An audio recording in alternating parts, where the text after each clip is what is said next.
Welcome to NTD. Good morning. Here are today's top stories. At least 4 people are dead after storms hit Texas and Louisiana hard. The severe weather system leaving destruction in its wake, violent winds, twisting power lines, and forcing customers to hunker down at shopping centers. Access now blocked. The White House preventing House Republicans from getting the recordings of the special counsel's interviews with President Biden. Iris Tao has more on what it means to the GOP probe and how the Justice Department is defending the move by the White House. The House passes a bill to ensure weapon shipments to Israel. President Biden has threatened to veto the bill, which stands little chance in the Senate. What message does the measure send? A member of the Israeli parliament weighs in. Demonstrators going to the homes of university officials in the middle of the night when their children are asleep in bed. Fake bloody corpses put on one official's lawn, the latest on the anti-Israel protests. A new immigration rule could speed up asylum claims by months or even years. More on the Biden administration's plan to curb illegal immigration in the run-up to elections. Government approval to enter a street. QR codes will be required to get around in certain areas of Paris during the Olympic Games. David Vives speaks to a lawyer about why this is raising red flags.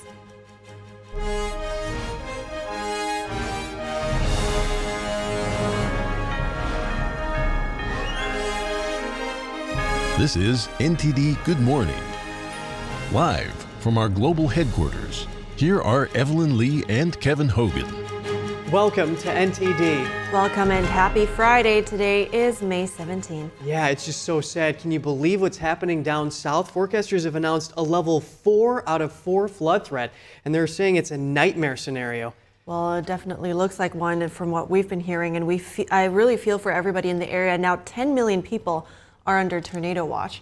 So this is our lead story this morning. Multiple people are dead after severe storms hit parts of Texas, Louisiana, and the rest of the Gulf Coast. One person was killed in Houston when strong winds knocked down a crane. 2 other deaths were caused by fallen trees. The storms knocked out power to more than 900,000 homes and businesses in the Houston area. In Texas, powerful winds blew trees down onto cars. Here, massive trees can be seen lying on vehicles, which they crushed with their weight. Pounding rain gave pause to supermarket customers in Houston as they saw the intensity of the storm on their way to the parking lot yesterday. The stormy weather drove shoppers at a Costco to hunker down. Their mobile phones light up the place after power went out.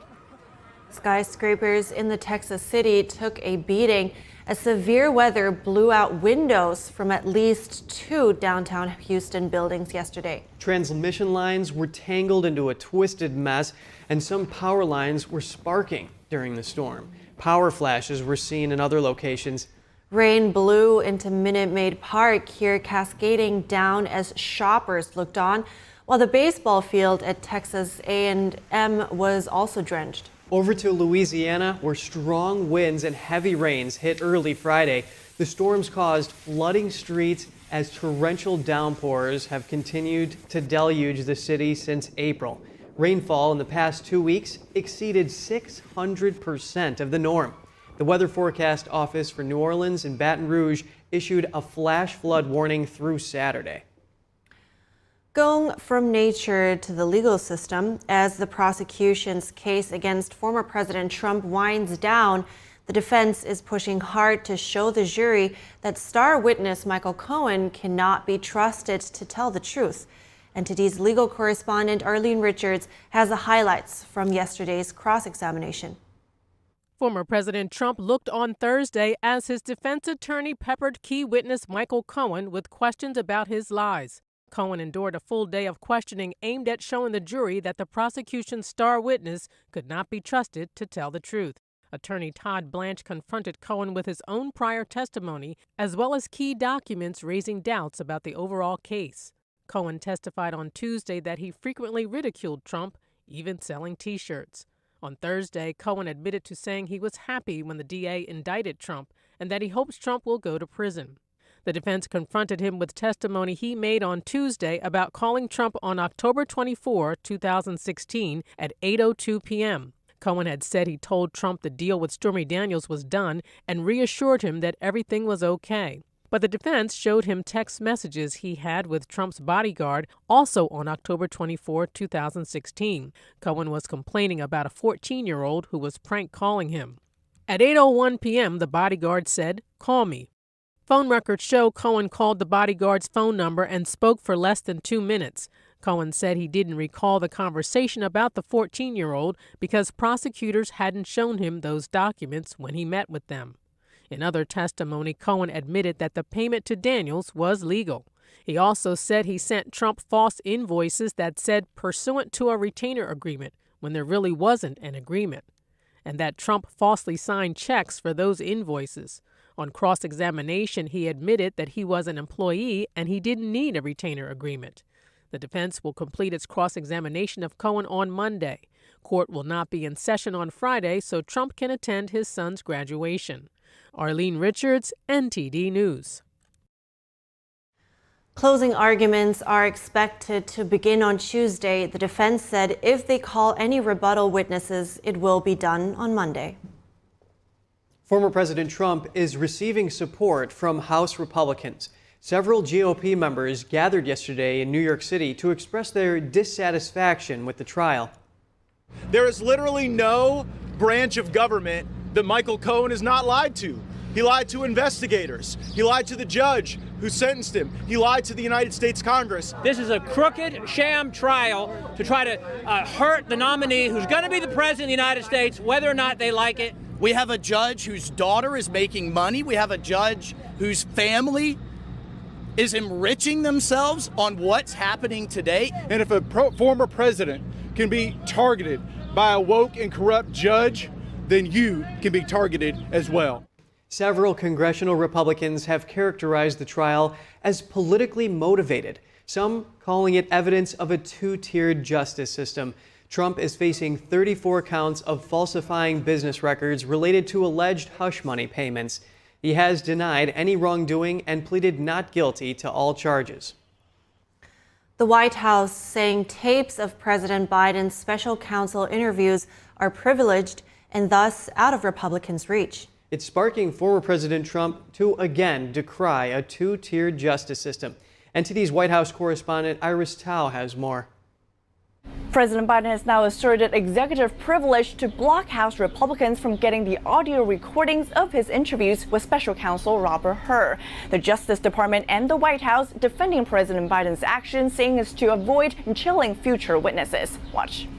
We're protecting our ability to continue to do high-profile and sensitive investigations. The Attorney General wanted to make sure that that law enforcement files like these must be protected. Despite Biden's move, Republicans on the House Judiciary Committee still moved on Thursday to hold Attorney General Merrick Garland in contempt of Congress for refusing to turn over these recordings. Special Counsel Hur, who investigated Biden for his handling of classified documents, described Biden's memory lapses during his interviews. While a transcript of Biden's interviews has been released, Republicans say that's not enough. The recordings are necessary. The transcripts alone are not sufficient evidence of the state of the president's memory. President Biden is apparently afraid for the citizens of this country and everyone to hear those tapes. And Trump's campaign is accusing the White House of using executive privilege to run political cover for Biden. But Trump has also repeatedly used executive privilege to block Democrats from accessing records during his first impeachment inquiry. Reporting from the White House, Iris Tao, NTD News. $8 million.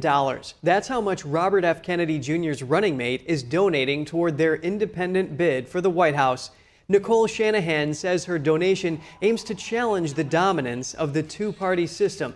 The funds will support Robert F. Kennedy Jr.'s campaign's ballot access expenses. This as the campaign works to qualify for CNN's upcoming June debate. Kennedy must be on enough ballots to secure at least 270 electoral votes and 15% in 4 national polls. He is currently on the ballot in 6 states, making him eligible for 89 electoral college votes with 15% support in 2 polls. The Biden administration says it'll speed up court cases for some asylum seekers caught illegally crossing the southern border. Officials say some single adults could be placed in a recent arrivals docket. Immigration judges would have around 6 months to resolve their asylum claims instead of a process that can now take years. NTD's Jeremy Sandberg has more on the new plan. The Department of Homeland Security and Justice Department announced a new court docket Thursday, targeting illegal immigrants. Immigration judges in 5 cities are now tasked to resolve certain asylum cases within 180 days. Those cities are Atlanta, Boston, Chicago, Los Angeles, and New York City. The new court docket only applies to single adults. DHS Secretary Mayorkas says the new program will speed up removal for people that don't qualify and protect those that do. Data from Syracuse University shows immigration courts had a backlog of over 3.5 million cases by mid-April. Over 1 million were asylum-related. The move could shorten the asylum process by months or even years. About 10 immigration judges have been tasked with working on asylum cases as soon as this week. This new change comes 1 week after the DHS proposed a rule change that would allow asylum officers to refuse an illegal immigrant's asylum request during initial screening. Secretary Mayorkas is urging Congress to pass a Senate bill that would increase border enforcement, saying the new step is no substitute for changes the bipartisan bill would deliver. The House Committee on Homeland Security held a hearing called the Unprecedented Surge in Chinese Illegal Immigration on Thursday. CBP data shows Border Patrol encountered over 27,000 Chinese nationals this fiscal year. That's up almost 8,000% since fiscal 2021. The administration says this year it intends to finalize a proposed rule that would let asylum officers quickly deny claims of illegal immigrants convicted of a serious crime or linked to terrorism. Jeremy Sandberg, NTD News. Tensions on university campuses continue across the nation. NTD's Daniel Monahan has the latest on the anti-Israel demonstrations. The University of California, Irvine will resume in-person instruction on Friday. Classes went remote after police arrested 47 people on Wednesday. That's after things got tense when several hundred anti-Israel demonstrators occupied a lecture hall and surrounded the building. Police took a global studies professor into custody. The professor called the university chancellor cruel, blaming the police presence and actions on him, speaking on ABC News. These police officers out here today, that's thousands of student scholarships. Thousands of students could have been able to go to school and have books and have housing. University Chancellor Howard Gilman issued a statement on Thursday, blaming the escalation on students. Gilman said he was fine with students having a peaceful encampment, but called the move to occupy the building terrible and a direct assault on the rights of other students and the university mission.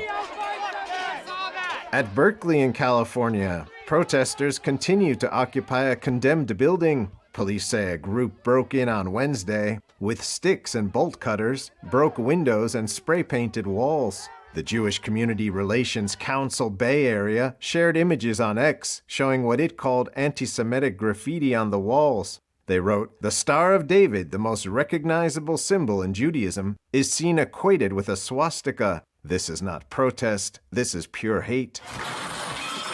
Over to New York, where faculty at Columbia University have passed a vote of no confidence in President Manoush Shafik following her handling of campus protests. At issue was Shafik's decision in April to call in police to clear out an encampment of protesters. 65% of participants said they had no confidence in Shafik. They say Shafik's leadership endangered students. At the University of Michigan, anti-Israel demonstrators went to the homes of university officials in the middle of the night. University Regent Jordan Acker says his sleeping children were in their beds when a masked person came to his door. Speaking on CNN, "It is an unacceptable, an unbelievable violation of the privacy of elected officials." Protesters also went to University of Michigan Regent Sarah Hubbard's home. They placed fake bloodied corpses, cribs, and children's toys on Hubbard's lawn. One student group shared a message to Hubbard on Instagram saying, "No matter how many times you call on violent cops to brutalize students and refuse to admit this university's and your complicity in genocide, we will continue to protest." Hubbard wrote on X, "Protesters want me to cut all ties with Israel's higher education institutions, give unaccountable community activists control over the university's budget, and defund the campus police. I say no, no, no, and hell no." Daniel Monahan, NTD News. Coming up, Israel's prime minister tells troops the battle in Rafah is critical.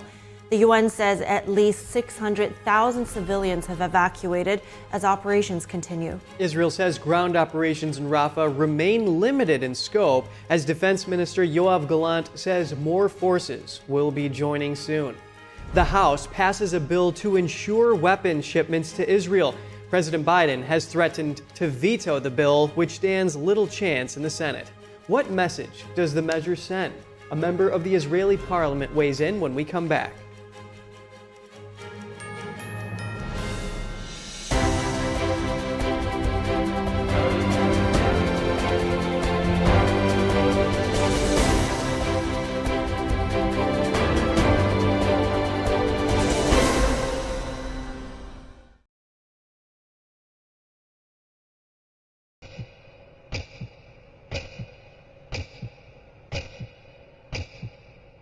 بیست و سه سال 16 سال عمري ما هفت اما داعش کردی آن برانبر خشک و دایکانی ازدی ما کاری که دور دور لهمو چمک دموکراسی و موافقانی مرو و انسانیت او بارودوخی که است های به تایبت لعراق و سوریه بشه که دگرت و با حالانه که اداره اوباما کرد بریم بو او هفت روز من بو و داعش از کرد تامبوم كرا قوتينيز قريا بما متشكر بحر في ذا نبو باوان رحم نبو قدامنا سؤالان من خادران نزل باوان نفستم بس نا قوبس ناش بجوش باش. They would literally be auctioned in front of soldiers, and then the soldiers begin to bid. زارودوان همو جيبري تي حملي زارود الدم واسسيوان همو جيبري وحشیگریه که توا عیاره ظلمی که یک جار زور گوره لما افرط نکره و تعدایی که زور زوریان میده که همانه روزانه دست فروشیده.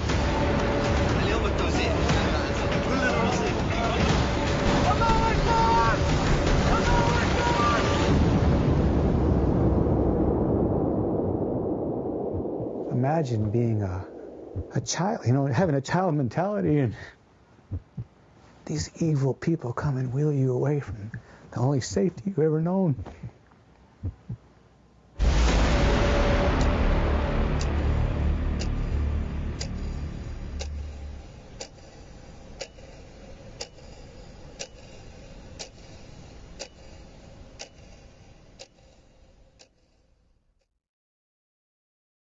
My dad's name was David.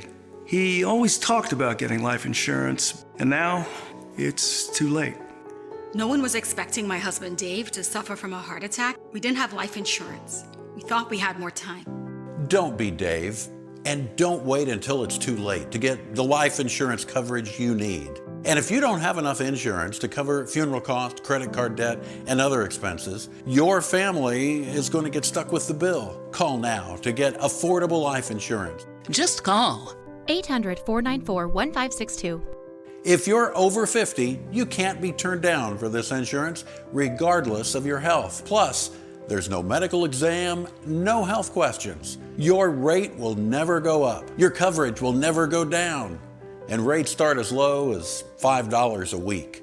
Remember, don't be Dave. Call now.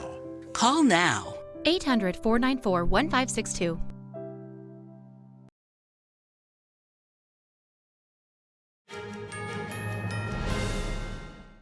Thanks for staying with us. Israel will respond to accusations from genocide at a top UN court today.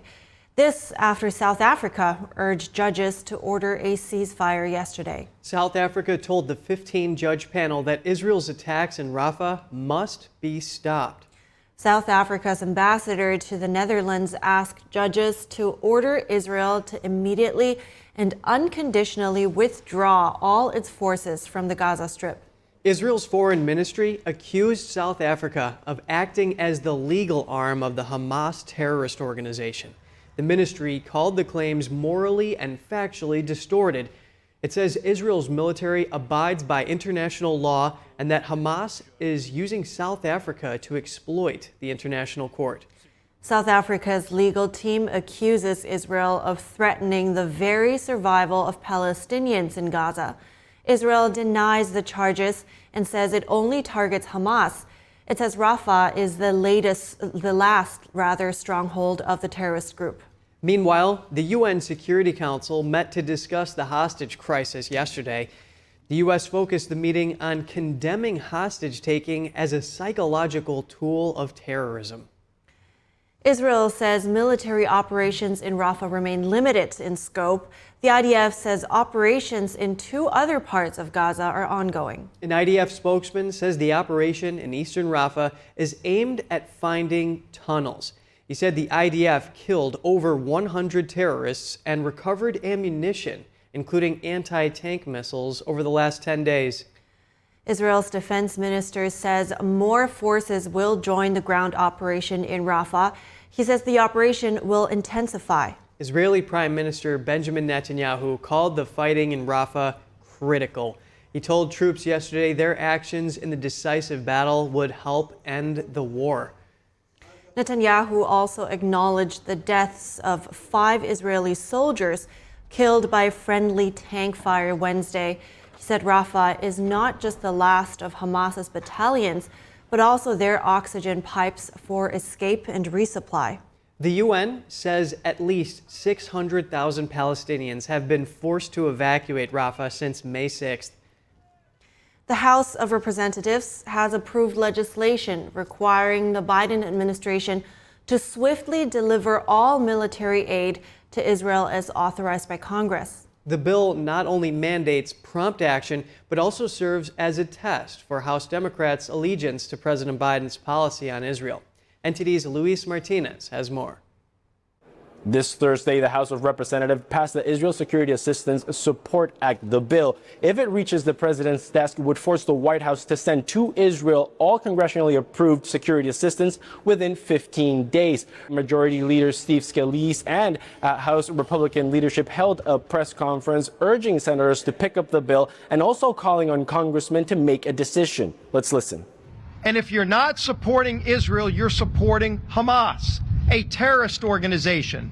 And so when President Biden said he wants to hold back on those arms sales, he is holding back on Israel's ability to go and fight a war against Hamas. Well, today on the House floor, every member of Congress is going to have the opportunity to make that choice. At least 16 Democrats voted with Republicans to pass the Israel Security Assistance Support Act. The White House and House Democrats who opposed the bill argue that it is unnecessary and political messaging. The White House approved earlier this week a $1 billion weapons transfer to Israel. To that argument, Speaker of the House Mike Johnson had this to say. Let's listen. It's a pittance. That is a window dressing. That is to try to give him political cover. Those are things that were already determined a long time ago. We just passed the aid package just less than 3 weeks ago. And now they're defying the will of Congress. This was an overwhelming vote here on this floor, as you saw, the support for Israel. It remains to be seen if the Senate and if Majority Leader Chuck Schumer will take up the Israel Security Assistance Support Act and put it to a vote on the Senate floor. Reporting from Washington, D.C., Luis Eduardo Martinez, NTD News. Senate Leader Chuck Schumer said the House-approved arms bill is not going anywhere in the Senate, and the White House said President Biden would veto the bill. And we want to bring in Simcha Rothman for his take on Israeli-U.S. relations and more. He's a member of the Israeli Parliament for the Religious Zionist Party and chair of the Israeli Parliament's Constitution, Law, and Justice Committee. Good morning, Simcha. Really good to see you this morning. So we have seen a bunch of mixed messages here in terms of the U.S. in the U.S. in terms of Biden's stance towards Israel. He's holding weapons shipments here, warning of halting bomb shipments as well, and then recently approved $1 billion in arms. How do you in Israel read these kind of messages? So I think the term mixed messages is correct. The main problem that we have is the mixed messages. And the mixed messages does not only hurt Israel war with Hamas, and not only with Hamas, because we are it was not being reported so much in the media around the world, but over the last day there were more missiles that were shot at Israel from Lebanon, from Hezbollah, than from Hamas, and we're talking about hundreds and hundreds per day. So Israel is under attack also from Lebanon. We all saw the attack from Iran, and we know about the war with Hamas. And at this time, mixed messages is very dangerous situation, creates very dangerous situation, and sends the wrong kind of message, not only to Israel's enemies, which are also the U.S. enemies, but also to other allies and potential allies of the U.S. If at the time of war, of the most just war you can imagine, war against Hamas that started because Israel was attacked and provoked from Hamas and with hostages and citizens of so many countries that have been abducted to Gaza by Hamas and missiles on civilians. And in that situation, we don't get a very clear message from the U.S. administration that says we support Israel and we are behind Israel 100%. This is the wrong kind of message to Israel, to its enemies, and to the entire world. And I think this could be interesting and part of a bigger picture, because another topic that many are talking about is, the international isolation. Is this a worry for you and your party right now to, that Israel will be standing alone, isolated, so to speak, with, Egypt and Turkey maybe being the most recent examples? So, of course, the fact that during a war we have to face threats of isolation and some actions by some international players does not make it easier for us. That's why the unconditional support from our friends and allies, and especially the United States, is so important. And the fact that this bill passed in the House, and I want to thank everyone who was involved in the Democratic Party, in the Republican Party, of course, and it shows, and also the support that was passed in Congress over the past a few weeks, also bipartisan support. There is a problem with the administration, needs to be taken care of, but we know that the people of the United States and their representatives are behind us, and we have friends in the U.S. That's important. But of course, we cannot, the first and foremost commitment of the entire government, and not only coalition or my party in Israel, the entire government in Israel, the only commitment that we have is to protect the citizens and the borders and return the hostages in Israel. This is the commitment. It's stronger than the commitment to any other international forum or international friends or enemies. Simcha, I want to also touch on some issues inside Israel since we have limited time. So, because let's talk about Yoav Gallant, who just publicly criticized Netanyahu about the post-war strategy, for instance. Does the government now feel the need generally, especially with some saying that, Hamas was able to regroup in the north because there is no real strategy in place, that it's really time to push for one? So I think the strategy is and should be that Israel will control at least military-wise, the entire Gaza Strip until some other solution might arise. It's not very, I think, it's not very smart, and it might be way too early to talk about the day after when you did not get to the day before the day after, when you did not eliminate Hamas. No sane force, whether if we're talking from forces from within the Gaza Strip, whether if we're talking from international, whatever power that you might think of, what will not rise when Hamas is in power. So you need to dismantle Hamas. You need to make sure you have the umbrella support of the Israeli IDF, because without it, we will have Hamas back into power very fast, and then you can start talking about other solutions.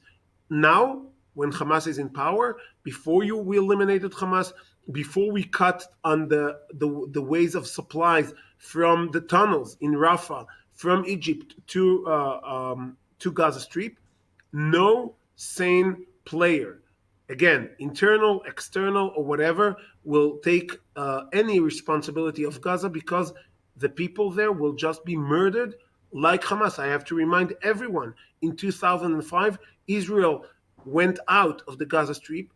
The people in power were the Palestinian Authority, the same people that some Americans in the administration think that might take any part in the day after in Gaza.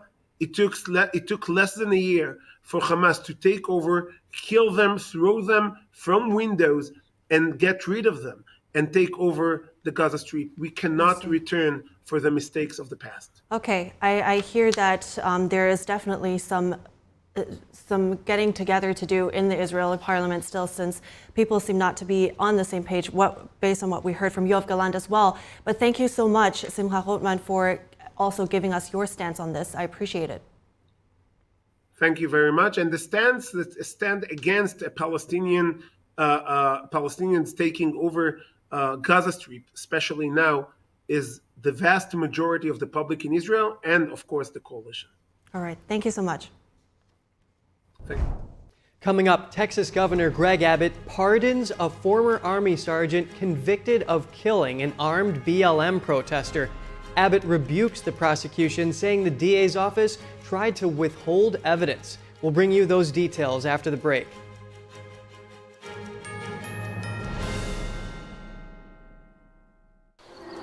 Do you know that Cars for Compassion is the best way to donate your car? Through this non-profit program, you can not only help us keep bringing the world independent and daringly truthful journalism, but also significantly impact the life of somebody who needs a vehicle. The Epoch Times fights misinformation and big tech censorship by being independent and unbound to advertisers. Every single contribution to Cars for Compassion is a powerful endorsement of our unwavering mission. All you have to do is go to carsforcompassion.org and let us know about your car, and we'll schedule a pickup time and email you a tax-deductible receipt. To do this, just click the link below, support truth, compassion, and hope. Donate your car right now at www.carsforcompassion.org. There's a whirlwind of emotion and activity going on in this painting. And there's chaos all around and threat from below. The walls surrounding her, and they're anything but unmoved. They're moving all the time, and we sense that. But this little girl remains unmoved.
People often ask, where's the best place in Korea to do business? Chungbuk Free Economic Zone, of course.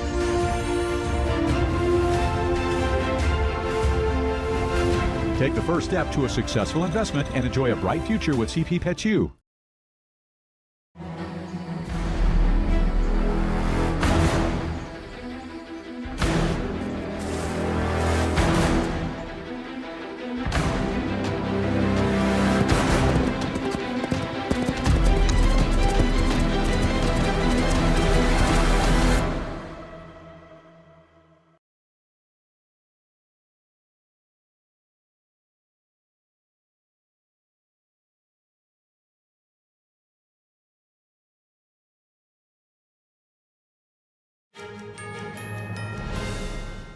Welcome back. Preventing non-citizens from voting in federal elections, Congress probing how to restore Americans' faith in the elections. This comes amid news of irregularities in voter rolls. NTD's Sean Marshall has the highlights from yesterday's hearing. Since President Biden took office, over 7 million illegal immigrants have crossed the southern border. We must ensure our elections are secure. Congressman Brian Stile is the chairman of the House Administration Committee. He kicked off Thursday's hearing by questioning a witness about ballot drop-off boxes used across the U.S. Something could happen to those ballots. It could be stuffed with ballots. Ballots could be stolen. I mean, so if Washington, D.C. Board of Elections, if this is how they're operating their ballot box collection, less than 1 mile from where we sit right here, it gives me great pause that there's not any clerical errors occurring as to when they have non-citizens on the voter rolls in Washington, D.C. Multiple witnesses and lawmakers at the hearing said the fact that non-citizens can legally vote in some local elections causes major problems. That's because the same voter rolls used for local elections are often being used for federal elections, so non-citizens end up on those voter rolls too. In order to vote in D.C., for example, non-citizens just have to live there for at least 30 days. If any of the 7 million migrants move to D.C. by this October, they can vote in the upcoming election. Should federal law require these jurisdictions to have 2 separate lists and 2 separate ballots to ensure that this type of situation does not happen? Yes, they should. The hearing comes just days after over 100 non-citizens were found on Ohio's state voter rolls. Ohio's state secretary says some of the registrations may be the result of an honest mistake due to language barriers, for example. The secretary added that it's important to remove those individuals from the lists before they vote illegally, which can result in a felony. A witness said something similar when talking about the dangers of inaccurate voter rolls. Ignoring this problem ignores the harmful impacts to both our elections, but also to the aliens who are caught in the system breakdown. Because they have registered to vote, often at the behest of third parties or bureaucrats, these well-meaning green card holders face deportation. Many Democrats at the hearing focused on former President Trump. They say he endangered the electoral process by trying to overturn the 2020 election. Sean Marshall, NTD News. The Biden administration is proposing to end new coal mining leases in the most productive coal mining area in the U.S. 2 proposals yesterday would keep companies from applying for new coal mining rights on federally owned lands in the Powder River Basin. The Powder River Basin is a coal-rich area spanning southern Montana and northern Wyoming. That area represents over 40% of the total coal production in the U.S. Under the plans, companies could still extract coal under existing federal leases. They expire in 2041 in Wyoming and in 2060 at a mine in Montana. The proposed plans were criticized by Republican supporters of coal, who said they would harm local economies and limit U.S.-produced energy. Environmental advocates approved of the move to restrict coal production, which is very carbon-intensive. Up to 2,000 gallons of oil may have spilled into the water near Galveston, Texas. That's after a barge carrying fuel broke free from a tugboat and slammed into a bridge earlier this week. Our initial priorities are protection of personnel and the citizens, protection of the environment, recovery of oil from the water, salvage of the barge, and then restoring the safety of the bridge itself. The impact caused the bridge to partially collapse. The accident cut off the only road connecting Galveston to Pelican Island. State officials said early cleanup efforts haven't identified any impacted wildlife. The Coast Guard said earlier that it deployed a barrier to contain the spill. That caused about 6.5 miles of the waterway to be closed. And Texas Governor Greg Abbott has pardoned a former Army sergeant convicted of murder. Former Sergeant Daniel Perry was sentenced to 25 years in prison last year. That was for shooting U.S. Air Force veteran Garrett Foster in 2020 at a Black Lives Matter protest. Foster had an AK-47. Abbott issued Perry a full pardon yesterday. He also restored his firearm rights. The Texas Board of Pardons and Paroles issued a recommendation earlier in the day. The board said it delved into the intricacies of Perry's case. That included police reports, court records, and witness statements. The Texas governor accused prosecutors of trying to withhold evidence that would prove Perry's innocence. Abbott condemned the case as unethical and biased. Perry has insisted he shot in self-defense. He said he had no choice when an AK-47 was pointed at him. U.S. health regulators have cut off funding to a nonprofit group over its ties to the Wuhan Institute of Virology. Officials say that the firm used taxpayer dollars to fund gain-of-function research in China prior to the COVID-19 pandemic. Here's the story. The nonprofit titled EcoHealth Alliance was accused of funneling more than $1 million to the Wuhan lab.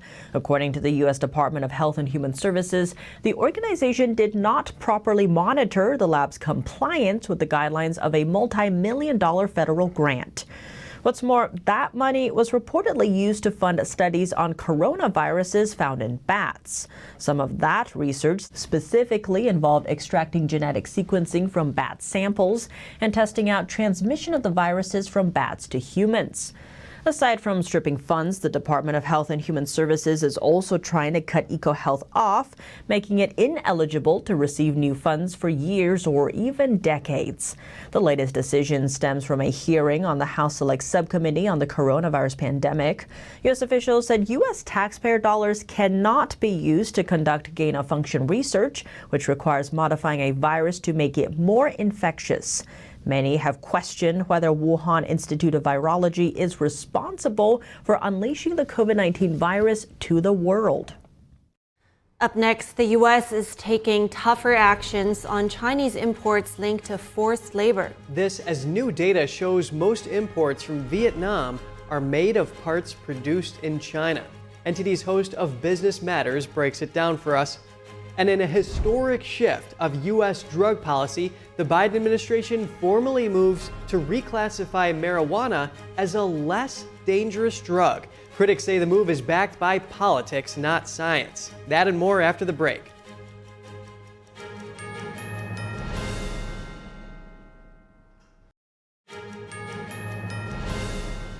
Welcome back. Joining us now is NTD's Business Matters host, Don Ma, to give us the latest updates from the financial world. Don, let's talk about trade between superpowers.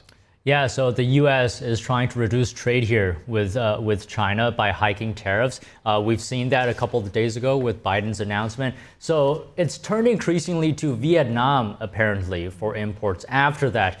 Actually, Vietnam relies heavily on China for its exports. So this is according to preliminary estimates and data reviewed by Reuters.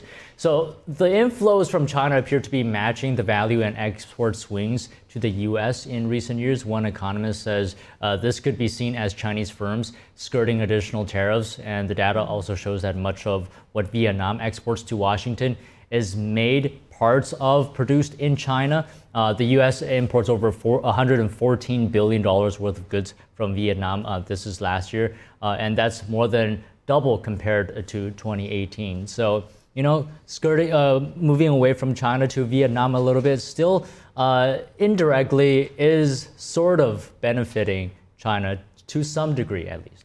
Well, we know, and they also know, China, Russia, Iran, I think they know how to evade those sanctions. But let's stay on the topic a little bit because there have been more sanctions. Washington's taking actions on imports on China linked to forced labor, right? What are the details there?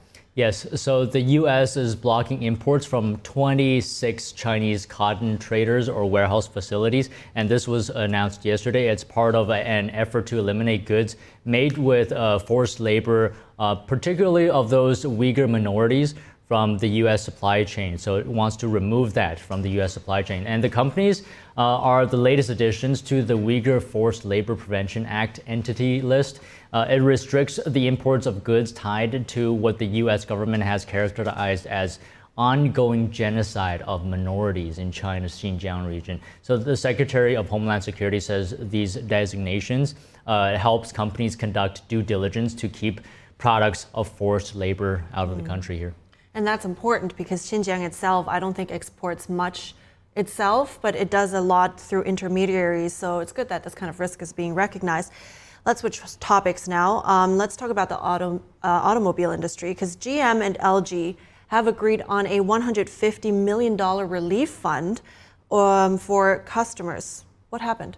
Yeah, that is correct, and it is significant here because they have reached a settlement, as you alluded to just now, to create that fund for Chevrolet Bolt EV owners affected by defective batteries. This is according to documents filed in a Michigan court yesterday. And GM launched the Chevy Bolt EVs in 2015 with batteries from LG. And in 2020, GM faced numerous complaints about battery fires, actually, leading to recalls. And a year later, GM announced a $1 billion recall campaign for thousands of Bolts due to fire risks. And last year, GM ceased production of the Bolt EV, and owners of recalled Bolt EVs who install the final software remedy before December 31st, 2023 may receive up to $1,400, while those who sold or terminated their lease or received a battery replacement will receive a minimum of $700. Yeah, and if we remember, as of 2021, 16 of those Bolts had caught fire.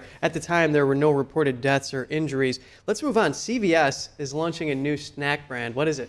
Yeah, potentially better news here when it comes to snacks, right? Yeah. So CVS Health taking a bite here out of the packaged food industry. So it has launched a new snack brand called Well Market. So according to the website, Well Market will offer 40 new snacks, drinks, and grocery items. And the company is saying that its existing snack brands will be brought under the Well Market umbrella over time. And those brands include, of course, Gold Emblem, Abound, and Big Chill. So Well Market will be available to more than 9,000 CVS pharmacies across the U.S. And CVS says the products will have no artificial preservatives, sweeteners, or colors, and contain 0 grams of trans fat. Let's look to see if customers will like that. For sure. And you know, the price tag will probably, because a lot of people are turning to those store brands because they're cheaper, right? And healthy is just never wrong. Let's stay with those exciting new products, let's say, because iPhone is coming with new features, is that right? Yeah, something near and dear to my heart, new iPhone updates. So Apple is rolling out new updates later this year to make its mobile devices easier for people with disabilities to use. So one of those new features is eye tracking, and this one is particularly interesting because devices will use their cameras to track your eye movements, and artificial intelligence will translate them actually into on-screen movements that navigate the operating system. So you'll be able to open apps just by looking at them, it seems like. So Apple is going to launch something else. It's calling it music haptics. So it lets devices produce vibrations that sync with music. And this is to help those with hearing difficulties to enjoy it more. And Apple also says a new system, it says, can help people use devices in moving vehicles without experiencing motion sickness. Just some of the updates here. Yeah, and there might even be some vocal shortcuts for Siri that you could just use to quickly access things. Yeah, exactly. It's really awesome.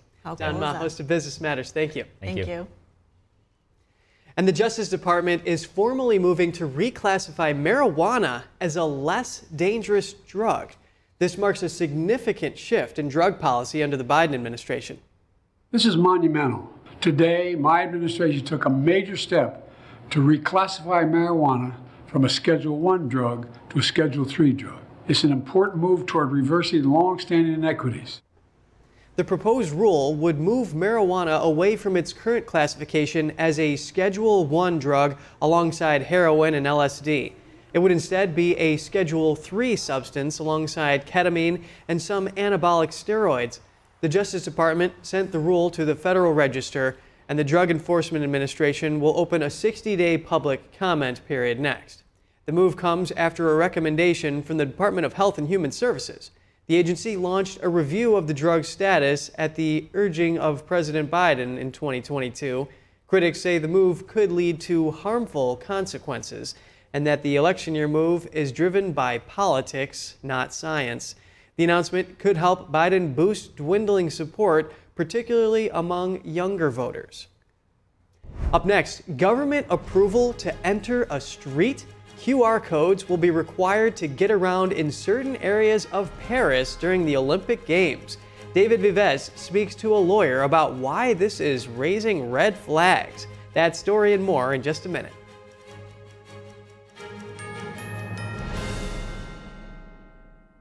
The highest art is beautiful, breathtaking, timeless, and moving. Experience art with 5,000 years of history, inspired by the divine. Experience Xingyun. 我们师傅讲过，过去武术的身法，你上阵的，你要是身法你保持好了，你就失去了生命。 Are today's mainstream martial arts not traditional martial arts? 现在有些人他学说传统武术，他尤其是西方人，他不懂。为什么我们要举行大赛呢？因为新唐人他就是要提倡传统武术，复兴中华5000年的传统文化。传统武术，真正的传统武术是讲武德的。我相信有一点，就是守住武德，就有人教。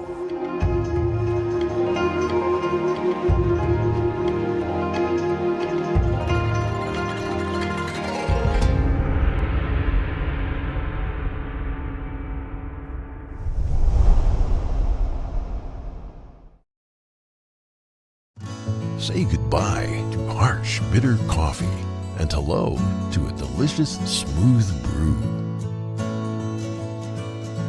With specialty quality beans, expertly roasted in-house, you'll taste the difference with every sip. Fermented with a blend of 50 enzymes, Days Coffee delivers a rich brew like no other.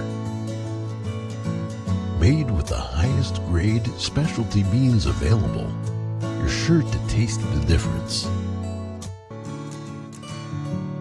Elevate your morning with Days Enzyme Fermented Coffee.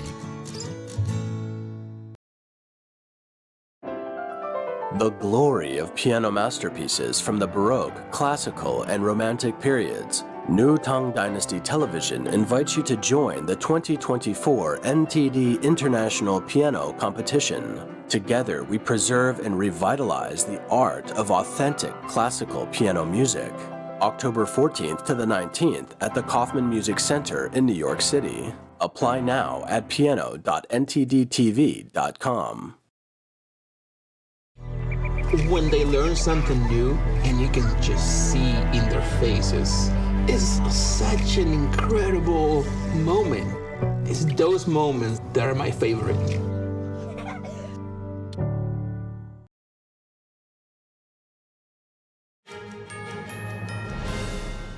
Thanks for staying with us. If you want to get around Paris this summer, you'll have to be approved by the government and have the QR code to prove it. Is this a reasonable security measure or a dystopian move? NTD's France correspondent spoke to a lawyer who says that regardless of the measure's efficiency, it shows a broader trend of surveillance by authorities in the country. This is one of the key measures planned to secure the Paris Olympic Games. Each Paris resident or tourist wishing to enter certain areas in Paris will have to show a QR code and a valid ID to authorities. This unprecedented measure comes as the opening ceremony plans to welcome 300,000 spectators who will watch from the bank of the Seine. Every applicant for the QR code will be subject to an administrative inquiry, including a check of potential criminal records. The measure stirs concerns, though. For Thibault Mercier, president of a legal association, it's hard to imagine how police officers will control crowds coming in and out of these zones.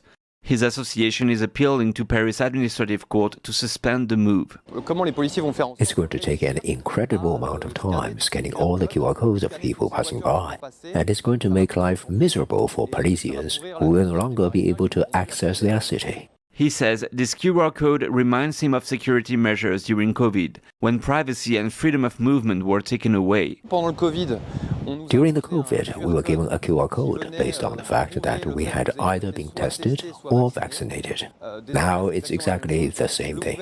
This measure might not really restrict terrorist acts, Mercier says. The government has used all these new, highly intrusive technologies that go against the simple freedom of citizens to remain unidentified in their public space. They are going to be put in place to better control us. And we don't really know if that will work out. During COVID, for example, fake passes and QR codes existed and could be bought on the internet. The QR codes can be obtained online, where residents have to give their address and tourists have to show hotel reservations. David Dives, NTD News, Paris. I mean, it's interesting, and regardless of what the reasoning, the motivation behind that was, it sounds like, I feel like just surveillance states like China and the CCP, just by using this tech and coming up with those new ideas for those apps, it might influence, other countries. So just by the technology being there and being used, that those ideas might make their way, around the world. It is pretty novel. It's the first I've heard of this. And according to Connection France, these are used to get into these high security areas at the games. I see. Well, we're heading to a quick break right here, but stay tuned for more because we'll be right back. NTD News, the fastest growing independent news source in America, bringing you breaking news from around the world. Expert analysis, investigative reporting, and original, award-winning documentaries. We're known for our uncensored China coverage you won't find anywhere else. We cover the stories that affect you and shape our world without the political noise. We report from the heart with you in mind. Watch us right here on NTD News. Welcome to NTD. Good morning. Here are today's top stories. At least 4 people are dead after storms hit Texas and Louisiana hard. The severe weather system leaving destruction in its wake, violent winds twisting power lines and forcing customers to hunker down at shopping centers.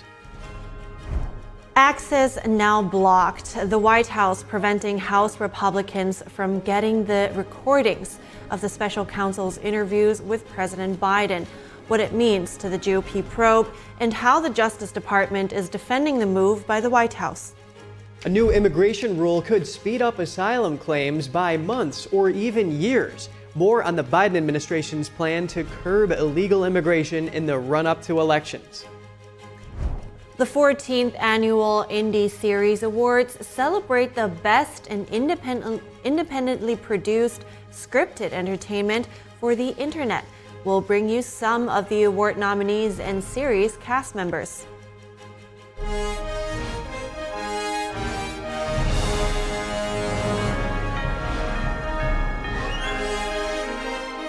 This is NTD Good Morning.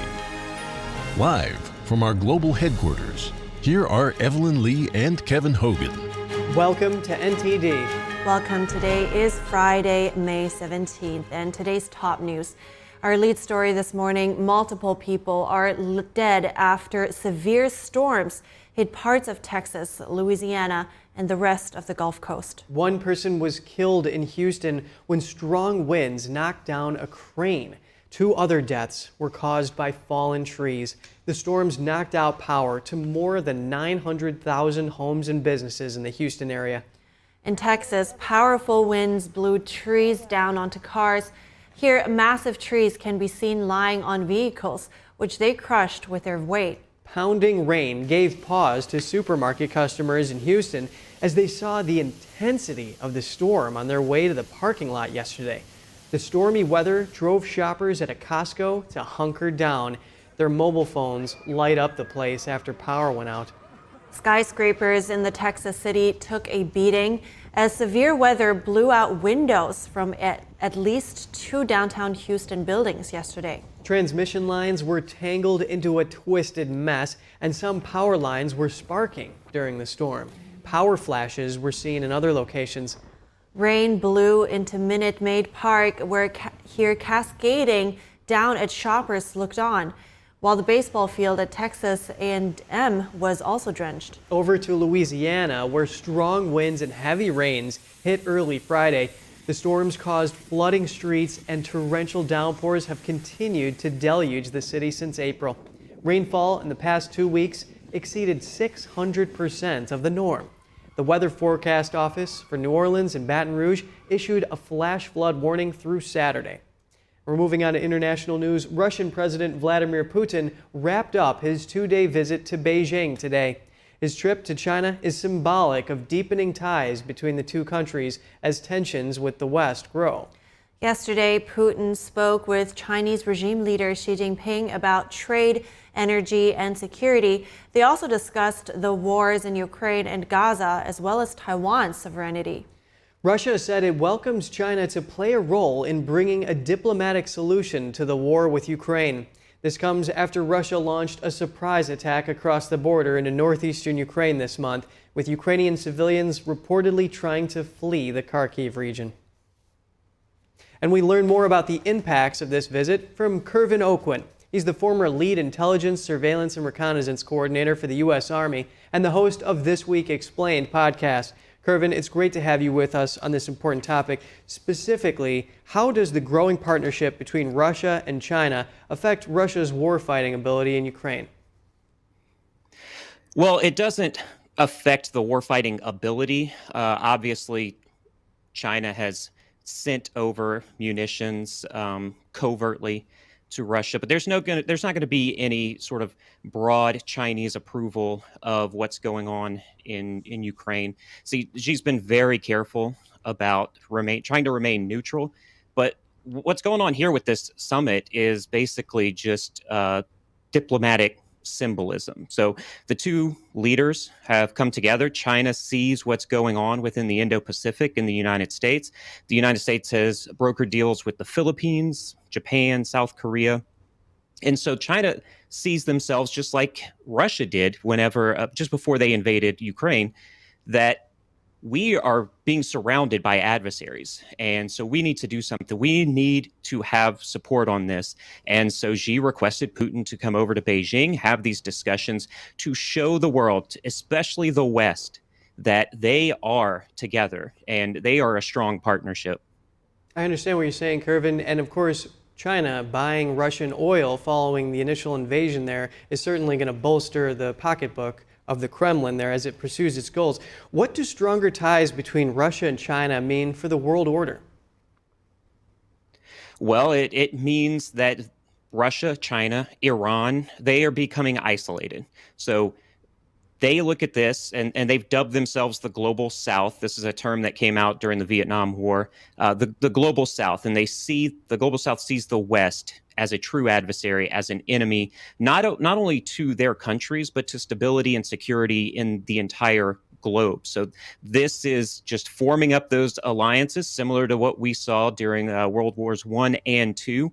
Who are going to be the allies for the Global South and who's going to be the allies for the Global West? And so that's what we're seeing right now. And listen, we've been talking about this for 3 years now. Xi has made it his goal to reunify Taiwan, to go against everything that they said they would not do over decades of good diplomatic relations with the United States.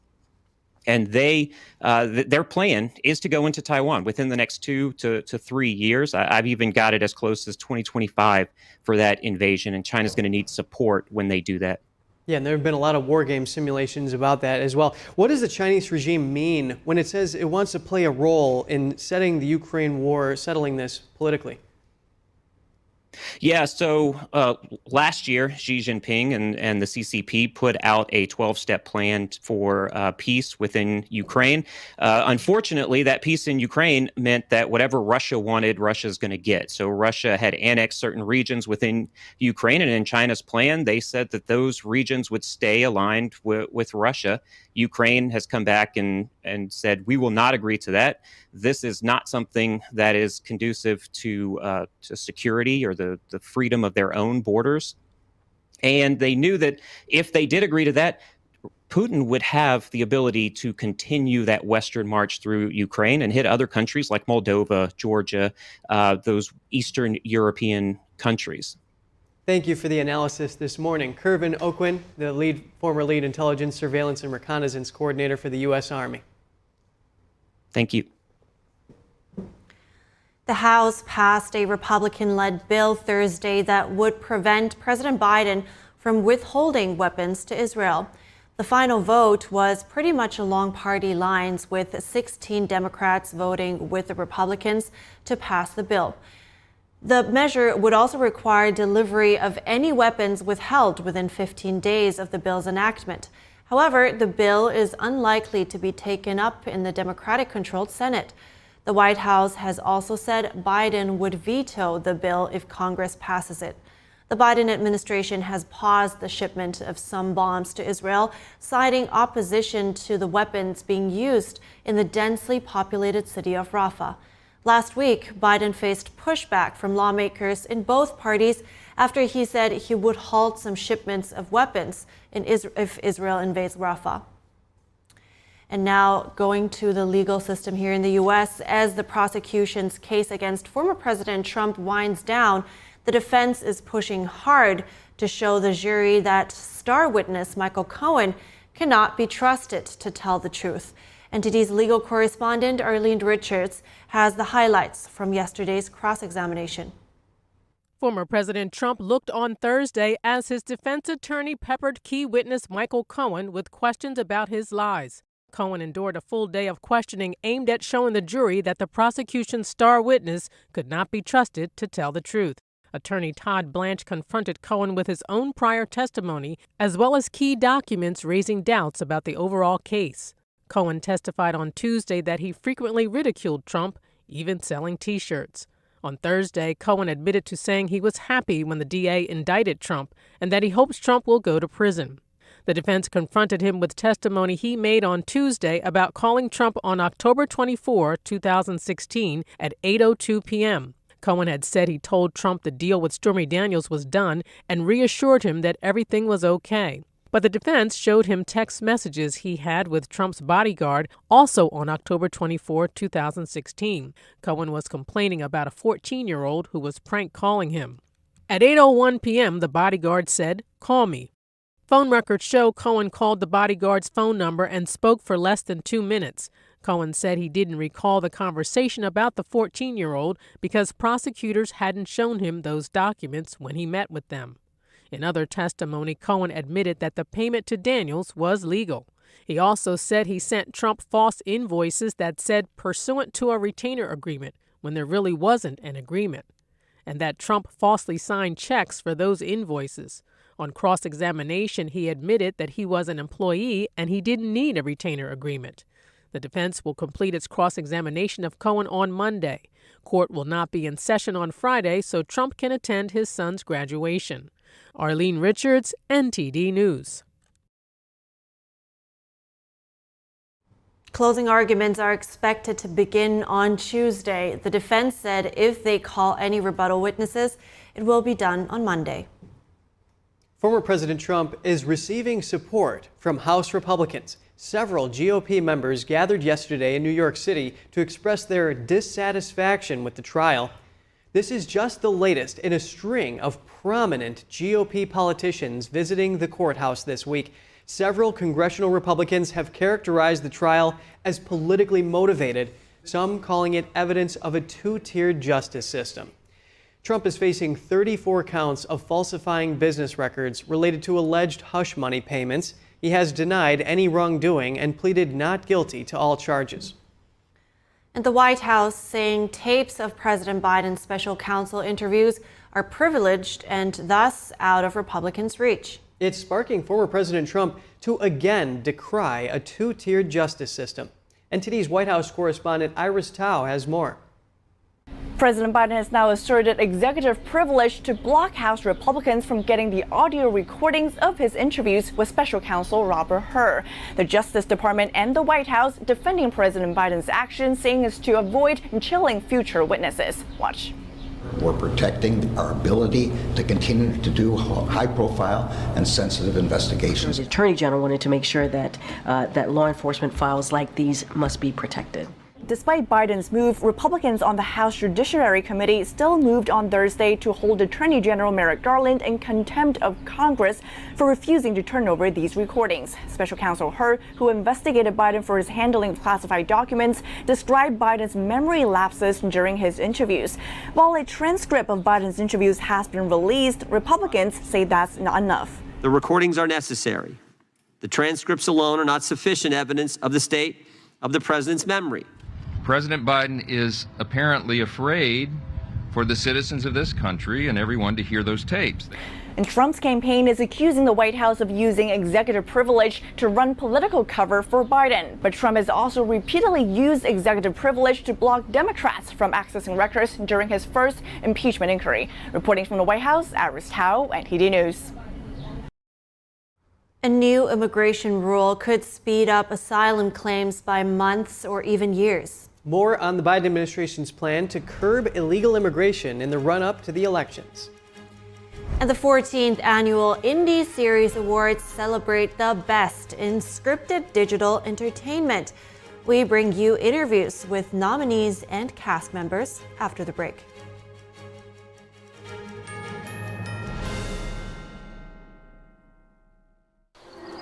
Do you know that Cars for Compassion is the best way to donate your car? Through this non-profit program, you can not only help us keep bringing the world independent and daringly truthful journalism, but also significantly impact the life of somebody who needs a vehicle. The Epoch Times fights misinformation and big tech censorship by being independent and unbound to advertisers. Every single contribution to Cars for Compassion is a powerful endorsement of our unwavering mission. All you have to do is go to carsforcompassion.org and let us know about your car, and we'll schedule a pickup time and email you a tax-deductible receipt. To do this, just click the link below. Support truth, compassion, and hope. Donate your car right now at www.carsforcompassion.org. Funny expression. There's a little scar right below his neck.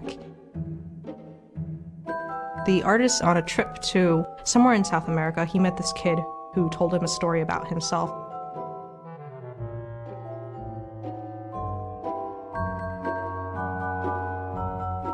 The technique is really good. As you'll see, like in the foreground, there's water on his face. The texture is so realistic, but then sort of in the back, you have these washed out colors, almost a sort of fantasy feel. The whole of the picture is very balanced, and you still get that sense of harmony and warm light from it. The artist, he was really moved by the child's spirit.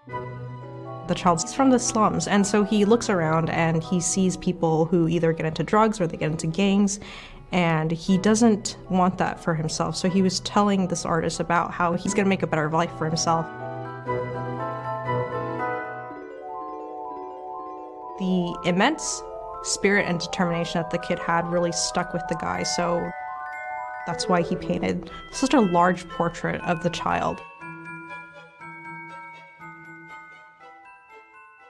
Many of us have been child fighters, but this little kid learned to defend himself in his own way. It's a great sacrifice that way. And so this is another form of strength, another form of endurance. We are capable of much more than we think. These children amaze us.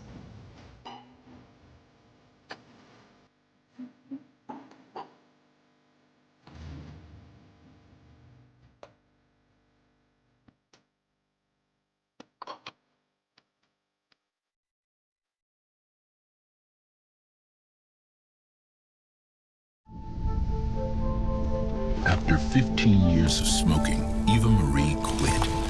There's a new lung cancer screening that could save her life. You stopped smoking. Now start screening. Learn more at savedbythescan.org.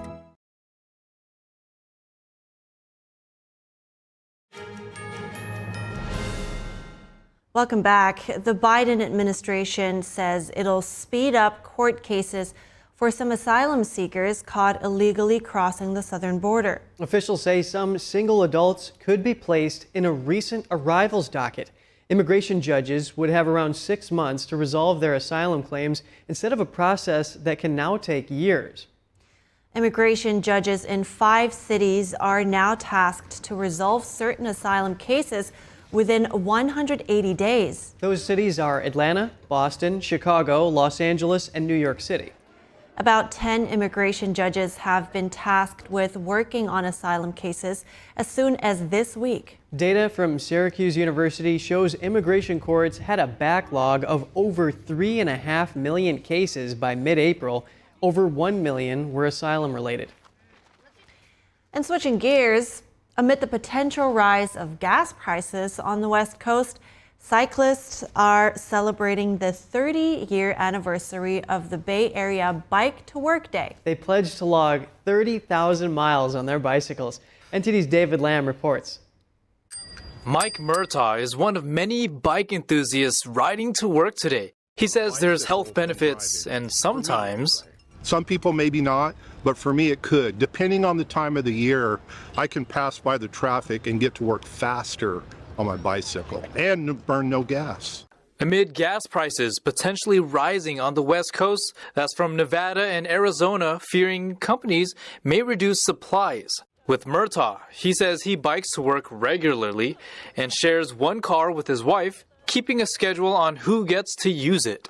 But that effort really pays off. I don't have, a big insurance bill, maintenance bill, and gas bill for a second car. It's incredible. It's a lot of money. May is a special month. Some events include National Bike Month, Bike to Wherever Day, and... To me, it's the best day of the year because I get out from behind my computer, I get to meet my fellow bike riders, and talk about what the Bike Coalition does. Cyclists have pledged to rack up 30,000 bike miles. Bike to Work Day has been going on for 30 years. We reached our 30,000 miles by, I think, May 10th this year, Bay Area wide. Energizer stations are set up on Thursday to encourage folks to hop on their bike. They can freshen up with merch, water, and snacks. And enthusiasts could look forward to a new project.